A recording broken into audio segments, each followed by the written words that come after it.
अस्सलाम वालेकुम स्टूडेंट्स, मैं हूं सुहेल और आप देख रहे हैं GIS and IT tools. Arc GIS pro के ऊपर हमारी सीरीज चल रही है और इस सिलसिले में आज हमारी ये सेकंड वीडियो है। आज की इस वीडियो में हम कुछ डाटा को इंपोर्ट करने और वेक्टर डाटा को लेके इसके ऊपर कुछ काम करने की कोशिश करेंगे। तो सबसे पहले हम देखते हैं कि कैटालॉग के अंदर हम डाटा जो है उसको कैसे मैनेज करते हैं।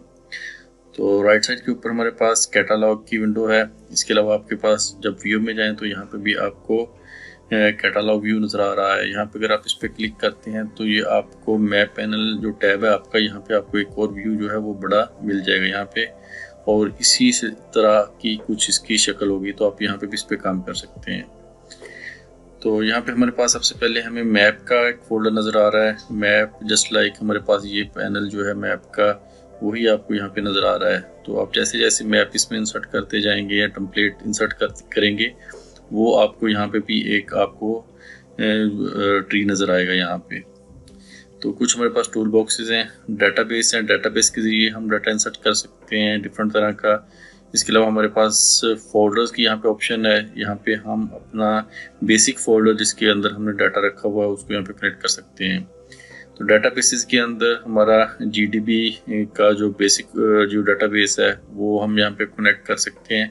इसके अलावा अगर मैं यहाँ पे राइट क्लिक करूँ और न्यू फाइल जियो डाटाबेस के साथ न्यू डाटाबेस कनेक्शन पे क्लिक करूँ तो हमारे पास एक विंडो खुलेगी डाटाबेसेस की।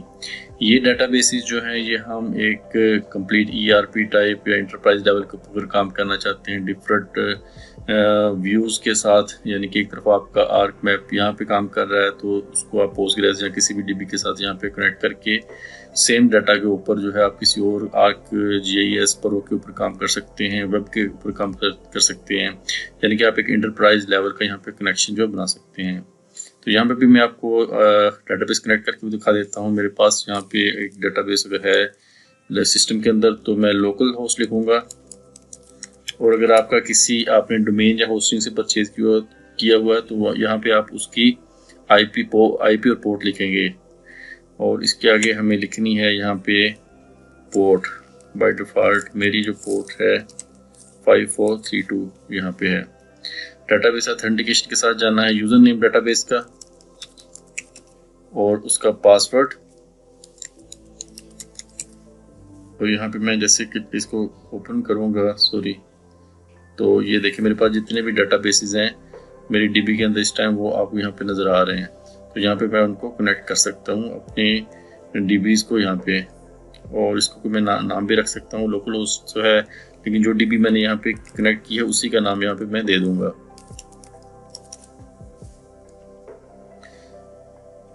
तो मेरी जितनी टेबल्स है वो यहाँ पे आप देख सकते हैं कनेक्ट हो गए हैं।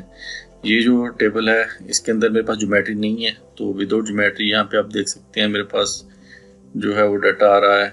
और उसके अलावा मेरे पास अगर मैं यहाँ पे इसको लेके जाऊँ इंपोर्ट करूँ तो मैंने चूँकि वो डाटाबेस का नाम सेव नहीं किया था,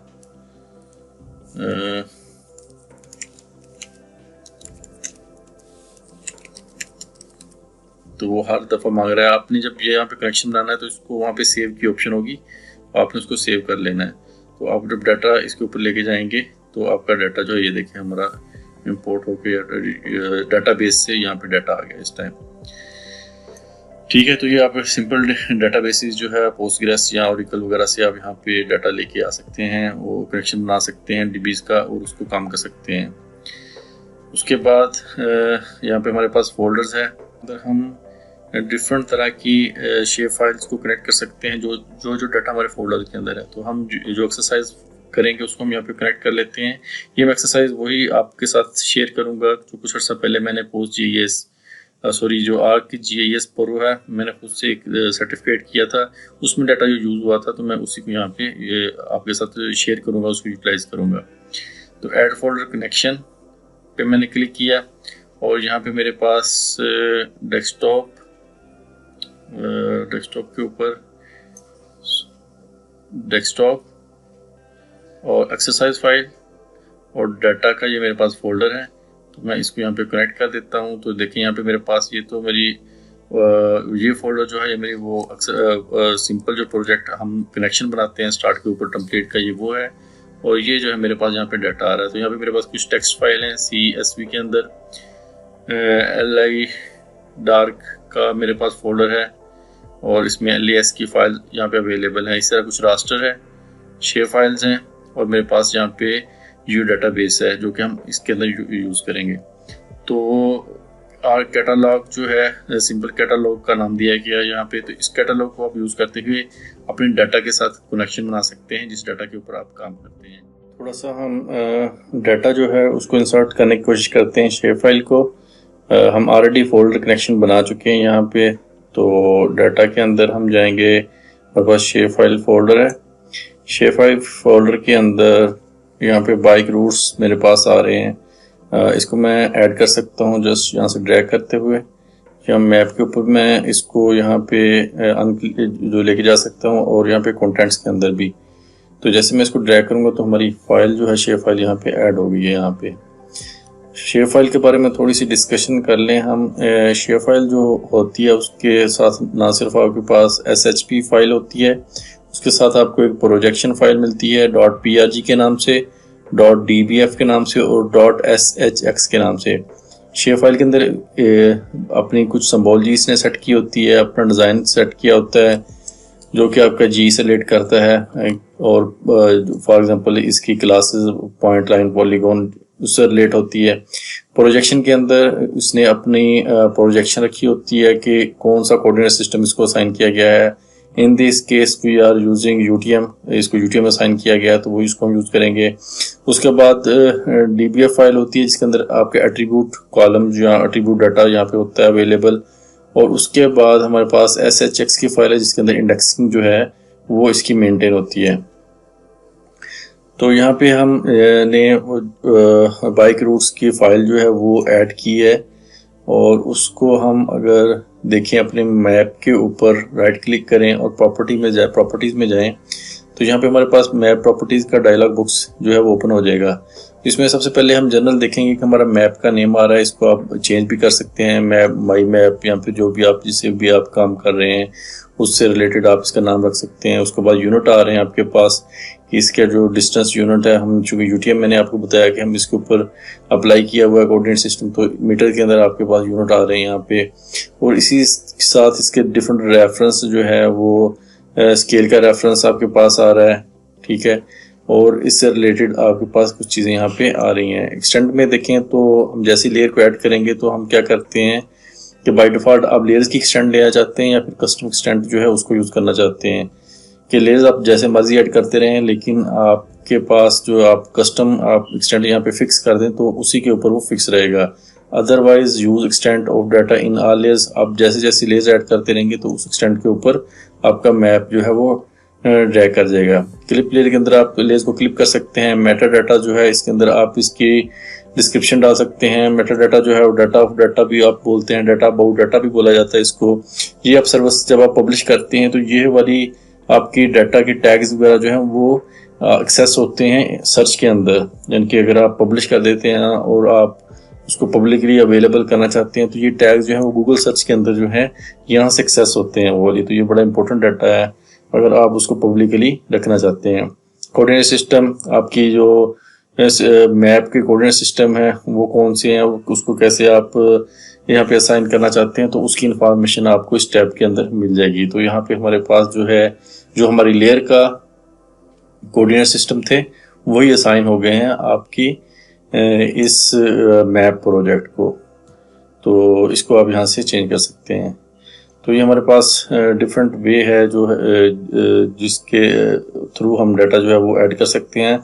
और शेप फाइल जो है वो उसके ऊपर आपका जो भी काम हो रहा होता है यहाँ पे प्रोजेक्ट के अंदर, जब आप किसी के साथ प्रोजेक्ट शेयर करते हैं तो ये लाजमी या कंपलसरी है कि आप उसको शेप फाइल भी साथ दें, क्योंकि आपका जो प्रोजेक्ट के अंदर आप काम कर रहे हैं वो इफेक्ट जो है आपकी शेप फाइल के ऊपर हो रहा होता है, ना कि इस प्रोजेक्ट के ऊपर। अब बात करें शेप फाइल के बाद हम फाइल जियो डाटाबेस या फिर .gdb की, तो ये एक आपको कंटेनर मिलता है जो कि डिफरेंट फीचर क्लासेस को कंटेन करता है। रास्टर शेप फाइल की अगर बात करें तो वो आपको एक ही क्लास कंटेन करती है, या तो लाइन होती है या पॉइंट होती है या पॉलीगॉन। यहाँ पे आप थोड़ा सा आइकॉन के ऊपर भी आप देख सकते हैं कि यहाँ पे अगर ये पॉइंट की हमारे पास शेप फाइल है तो ये हमारे पास जस्ट यहाँ पे पॉइंट ही नज़र आ रहे हैं। अगर मैं इसको यहाँ पर ड्रैग कर दूँ तो ये पॉइंट है हमारे पास, यहाँ पे आपको आइकॉन भी पॉइंट ही नज़र आ रहा है यहाँ पे। और अगर मैं डाटा ये डालूँ तो आप नीचे देख सकते हैं कि लाइन का डाटा हमारे पास नज़र आ रहा है। लेकिन फाइल जियो डाटाबेस जो होती है हमारे पास, वो एक तो आपकी डिफरेंट फीचर्स को कंटेन कर सकती है। दूसरा वो शेप फाइल जो है 2 GB तक का डाटा जो है वो उसको कंटेन करता है, उसके बाद उसकी इंडेक्सिंग जो है इशू करती है। जबकि आपका फाइल जियो डाटाबेस जो है वो आपकी जो हार्ड डिस्क है उसकी साइज़ के मुताबिक आपका डाटा जो है उसको कंटेन कर सकती है। तो यहाँ पे भी हमारे पास नज़र आ रहा है जियो डाटाबेस, लेकिन हम इसको ऐड करेंगे डाटाबेसेस के अंदर। जैसे हमने किया था अपना लाइव ERP टाइप जो हमारा पोस्टग्रेस डाटाबेस है, लेकिन अब हम यहाँ से ऐड करेंगे, इसको ऐड करके देखेंगे। मैं डाटाबेस के ऊपर यहाँ पे ऐड डाटाबेस, और यहाँ पे मैं जाऊँगा दिस PC डेस्कटॉप के ऊपर हमारे पास फाइल है एक्सरसाइज फाइल डाटा, और ये मेरे पास यहाँ पे DB आ रही है। तो जैसे मैंने इसको यहाँ पे क्लिक किया तो देखिए हमारे पास यहाँ पे ऐड हो गया है। तो आप देख सकते हैं कि हमारी डिफ़ॉल्ट डाटाबेस इसके आइकॉन में डिफरेंस है। तो यहाँ पे मैं इसको एक्सपेंड करूँगा तो मेरे पास 2 डिफरेंट फीचर क्लासेस आ रही हैं जो कि आपके पास पॉइंट है या लाइन के अंदर यहाँ पे एक ही फोल्डर के अंदर अवेलेबल। खोल के यहाँ पे दिखाऊँ एक्सरसाइज फाइल के अंदर डाटा, और SHP के अंदर सॉरी यहाँ पे नहीं, हमारे पास ये आ रहा है यहाँ पे। ये देखें, देखने को तो ये एक फोल्डर है जस्ट लाइक अदर फोल्डर्स, लेकिन इसके साथ आपको यहाँ पे एक्सटेंशन मिल रही है .gdb की, और ये सब का सब डाटा जो है उसने कंटेन किया हुआ है अपने अंदर, अपने फॉर्मेट के अंदर। तो ये आपको फोल्डर टाइप ही यहाँ पे आपको नज़र आ रहा है, लेकिन इसको आप रीड नहीं कर सकते। ये आपको ArcGIS के अंदर इसको कनेक्ट करना पड़ेगा और वहीं पे आप इसको रीड कर सकते हैं।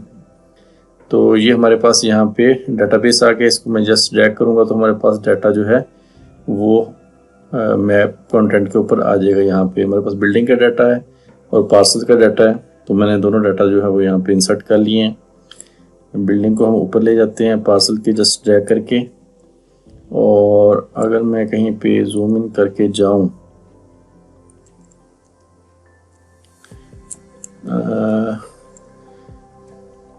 तो यहाँ पे हमारे पास बिल्डिंग जो है वो थोड़ा सा